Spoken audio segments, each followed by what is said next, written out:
Iran supreme leader Khamenei మరణం తర్వాత అక్కడ ప్రస్తుతం ఉన్న పరిస్థితులు ఏంటి సార్? ఎలా కొనసాగబోతున్నాయి? యుద్ధం పరిస్థితి ఎలా ఉంటుంది? అలాగే ఇజ్రాయెల్ యొక్క ప్రతిఘటన ఎలా ఉంటబోతుంది సార్? ఈరోజు అంటే 2 మార్చ్ ఈ సమయంలో ప్రస్తుత పరిస్థితి ఇలా ఉంది. ఇజ్రాయెల్ ఇరాన్ మీద ఇంకా దాడులు చేస్తుంది. అలాగే అమెరికన్ ఫైటర్స్ కూడా దాడి చేస్తుంది.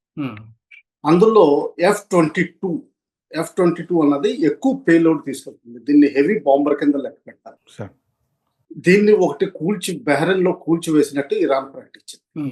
అయితే కన్ఫర్మేషన్ ఇంకా రాలేదు. ఇజ్రాయెల్ మీద దాడులు మొత్తం మీద 11 దేశాలు ఇంక్లూడింగ్ సైప్రస్ లో ఉన్న అమెరికన్ బేస్ మీద దాడి చేయడం జరుగుతుంది.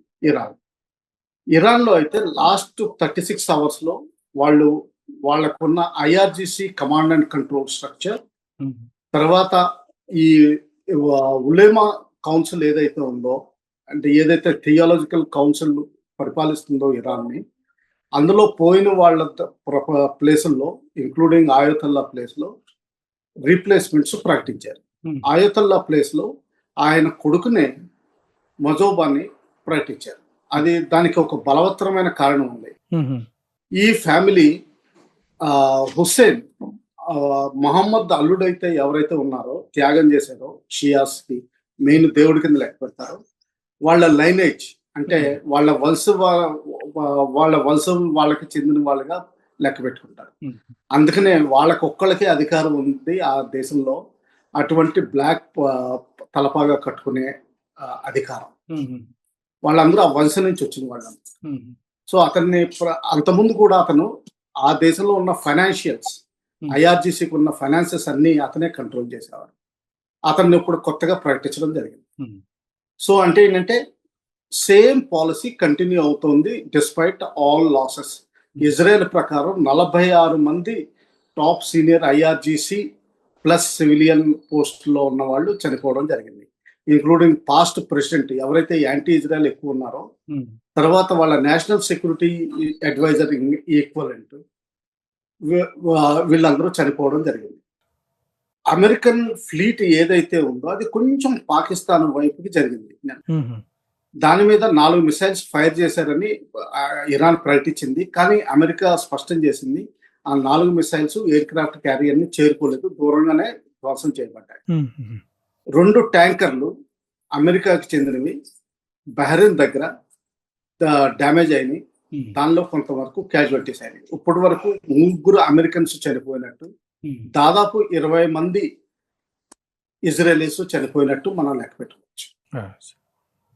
ఇరాన్ లో అయితే దాదాపు 250-400 చేరుకున్నట్టు లెక్క పెట్టుకోవచ్చు. అందులో కొలెటరల్ డ్యామేజ్ విపరీతంగా ఉంది. Especially school children first day of attack లో విపరీతంగా పోయారు. ఇంకా లెబనాన్ లో ఉన్న హిజ్బుల్లా సీనియర్ కమాండర్ ని ఒకరిని టార్గెట్ చేయడం జరిగింది ఇజ్రాయెల్. వాళ్ళు ఎయిర్ స్ట్రైక్స్ లెబనాన్ లో కూడా చేస్తున్నారు, అలాగే డ్రోన్ అటాక్స్ చేస్తున్నారు. అందులో ఒక సీనియర్ కమాండర్ ని చంపేశామని చెప్పి క్లారిటీ ఇచ్చారు.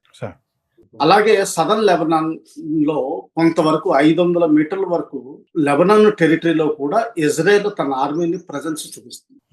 అక్కడ ఉన్న సివిలియన్స్ అందరినీ దూరంగా ఇంకొక కిలోమీటర్ వెనక్కి వెళ్ళిపోమని ఆదేశించారు. బీరూట్ మీద, ఈ సదర్న్ లెబనాన్ మీద ఎక్కడైతే అంటే బేసికలీ హిజ్బుల్లా ఆ ఏరియాలో బంకర్స్ ఇవన్నీ కట్టుకుని ఇజ్రాయలీస్ మీద దాడి చేస్తూ ఉంటుంది. అందువల్ల వీళ్ళందరినీ వెనక్కి వెళ్ళిపోవడం, వాళ్ళు కదిలిపోవడం జరిగింది. దాదాపు 20 మంది లెబనీస్ ఇప్పుడు వరకు చనిపోయినట్టు మనం లెక్క పెట్టుకోవచ్చు. సైప్రస్ లో పెద్దగా డ్యామేజ్ అవ్వలేదు, కానీ ఇటు అబుదాబి, దుబాయ్ ఇటువంటి ప్లేస్లు ఏవైతే ఉన్నాయో గల్ఫ్ లో, ఆ దేశాలన్నిట్లోనూ చాలా వరకు ఇన్ఫ్రాస్ట్రక్చర్, చిన్న దేశాలు, విమానాశ్రయాలు, మంచి హోటల్స్ అతలాకుతలమైనట్టు మనం లెక్క పెట్టుకోవచ్చు. కొంతవరకు క్యాజువాలిటీస్ అయినాయి. ఎగ్జాక్ట్ కొలేషన్ ఇంకా బయటకు రాలేదు. ఒక నేపాలీ, ఓ పాకిస్తానీ, శ్రీలంకన్ సిటిజన్స్, ఇండియన్, ఒక షిప్ లో 4 ఇండియన్ సిటిజన్స్ గాయపడడం, మిగతా వాళ్ళందరినీ ఎవాక్యువేట్ చేయడం, ఇదంతా కూడా జరుగుతుంది. ప్రస్తుత పరిస్థితి అది. ఇంకా నాకు 3 ఆప్షన్స్ కనిపిస్తున్నాయి ఇరాన్ దగ్గర. ఒకటి, సర్వైవల్ కోసం అమెరికా చెప్తున్న ఆంక్షలు ఏవైతే ఉన్నాయో, అమెరికా చెప్తున్న చర్చలకి దేని దిగమంటుందో ఆ చర్చల్లో అన్నిటికీ అగ్రీ చేయడం, సీజ్ ఫైర్ కి ఒప్పందానికి చేయడం. అది ఫస్ట్ ఆప్షన్. ప్రపంచ శాంతి విధంగా చూస్తే అది చాలా క్లారిటీ తోటి బెస్ట్ ఆప్షన్ అనిపిస్తుంది. ఇంకా సెకండ్ ఆప్షన్ అంటారా, ఇది కంటిన్యూ అవుతూనే ఉంటుంది. అమెరికన్ ప్రెసిడెంట్ ఇప్పుడే ప్రకటించారు, మా ఒక నెల 4 వారాల పాటు యుద్ధం కొనసాగుతుందని ప్రకటించారు. సో దానివల్ల ఇటు మిసైల్స్ ఫైర్ చేయడం, anti air craft batteries fire చేయడం, రాకెట్స్ ఫైర్ చేయడం, పరస్పరం విమాన దాడులు చేసుకోవడం. అయితే ఇరాన్ దగ్గర పెద్దగా విమానాలు లేవు, పాత ఈ MiG-29 ఉన్నాయి. సో అందువల్ల పెద్దగా దాడి చేయలేదు. వేరాజ్ ఇజ్రాయెల్ అండ్ అమెరికా మాత్రం వాళ్ళ దగ్గర F-35, F-22, F-15, F-16 తర్వాత మిగతా ఏవైతే ఉన్నాయో అటాక్ హెలికాప్టర్స్, వీటన్నిటితోటి దాడి చేయొచ్చు. అయితే భూమి మీద ఇన్ఫెంట్రీ కానీ, మెకనైజ్డ్ ఫోర్సెస్ అంటే ఆర్మర్ కోర్ ట్యాంకులు కానీ, BMP వెహికల్స్ అంటే ఇన్ఫెంట్రీని తీసుకెళ్లే పార్ట్లీ ఆర్మర్డ్ వెహికల్స్, ఈ 2 భూమి మీద వాడినట్టు ఎక్కడ కనిపించట్లేదు. అంటే అమెరికాకి ఇప్పటి వరకు అటువంటి ఉద్దేశం లేదనిపిస్తుంది వాళ్ళకు ఉన్న ఫోర్స్ లెవెల్స్ చూస్తే. ఇంకా సముద్రంలోనే అక్కడి నుంచి మిసైల్స్ ఫైర్ చేసి రెజ్యూమ్ని మార్చగలిగితే వాళ్ళకి చాలా సంతోషంగా ఉన్నట్టు కనిపిస్తారు. ఇంకా దాని తర్వాత ఎంతవరకు నడుస్తుంది అన్నది మనం వేచి చూడాల్సింది. చైనా అయితే మాత్రం ఈ యుద్ధంలో ఎట్టి పరిస్థితుల్లోనూ డైరెక్ట్ గా జోక్యం చేసుకునే అవకాశం లేదని మనం నిన్నే అనుకున్నా, అది కంటిన్యూ అవుతుంది ఆ పాలసీ. చైనా తైవాన్ ని తీసుకునేంత వరకు USA ఎక్కడుంటే ఎక్కడ తలపడదు. రష్యా యుక్రెయిన్ వార్ లో ఇరుక్కుపోయింది. బహుశా రిట్రోస్పెక్టివ్ అంటే వెనక్కి తిరిగి ఆలోచన చేస్తే అమెరికానే యుక్రెయిన్ యుద్ధం ప్రొలాంగ్ చేస్తుందా, ఎందుకంటే అక్కడ దానివల్ల రష్యన్స్ అక్కడ ఇరుక్కుపోతారు అనిపిస్తుంది. కారణాలు బలవత్తరంగా ఉన్నాయి. ఇంకా రెజిమ్ చేంజ్ అవుతుందా, ప్రస్తుతానికి IRGC స్ట్రాంగ్ గానే ఉంది. Civil military theological structures Iran లో బాగానే ఉన్నాయి. సో ప్రస్తుతం వార్ కంటిన్యూ అయ్యే అవకాశాలు ఉన్నాయి. అయితే ఈ 11 దేశాల్లో ఏదైతే అమెరికన్ బేస్ల మీద ఫైర్ చేస్తున్నారో, ఇందులో ఆ దేశాలకు ఇష్టం లేకపోయినా కానీ ఇరాన్ మీద ప్రతీకారం దాడి చేసే విషయాలు ఇప్పుడు ప్రస్తుతానికి కనిపించట్లేదు. కానీ సౌదీ అరేబియా మాత్రం వార్నింగ్ ఇచ్చినట్టు కనిపిస్తుంది. ఏంటంటే సౌదీ అరేబియాలోనే అక్కడ కొన్ని న్యూక్లియర్ వెపన్స్ కూడా పెట్టుకున్నట్టు మనం అనుకోవచ్చు. అమెరికా అక్కడ బిగ్గెస్ట్ బేస్ ఉంది, అలాగే ఇరాక్ లో ఉంది. ఇంక ఇరాక్ లో కూడా ఒక టైప్ ఆఫ్ హిజ్బుల్లా ఉంది.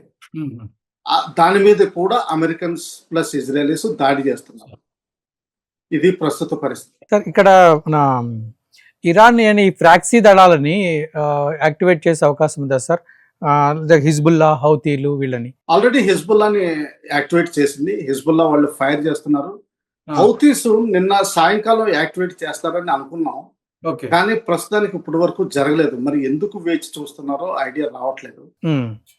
కానీ వాళ్ళు త్వరలోనే హౌతీస్ కూడా ఇన్వాల్వ్ అవుతారు. బోత్ ఇజ్రాయెల్ మీద మిసైల్స్ ఫైర్ చేస్తారు, రాకెట్స్ ఫైర్ చేస్తారు. తర్వాత రెడ్ సీలో ఉన్న సూయజ్ కెనాల్ దాన్ని బ్లాక్ చేయాలని చూస్తారు. ఇజ్రాయెల్ అమెరికన్ సపోర్ట్ కి ఉన్న దేశాలన్నిటి మీద ఫైర్ చేయాలని చూస్తారు. అయితే ఇక్కడ ఒకటే ఉంది, ఇక్కడ జలసంధి ఇరాన్ క్లోజ్ చేయడం వల్ల 150 పైగా షిప్లు లోపల గల్ఫ్ లోనే ఆగిపోయినాయి, బయటికి రాలేకపోతున్నాయి. దీని గురించి బహుశా ఆగి ఉంటారు అనుకుంటున్నాను. ఎందుకంటే మిగతా షిప్స్ అన్ని సౌత్ ఏషియా నుంచి మెడిటేరియన్ సీ వెళ్లే షిప్స్ కానీ, ఆయిల్ తీసుకుని వెళ్లే షిప్స్ కాదు. అందువల్ల ఆగినట్టు అనుకున్నాను.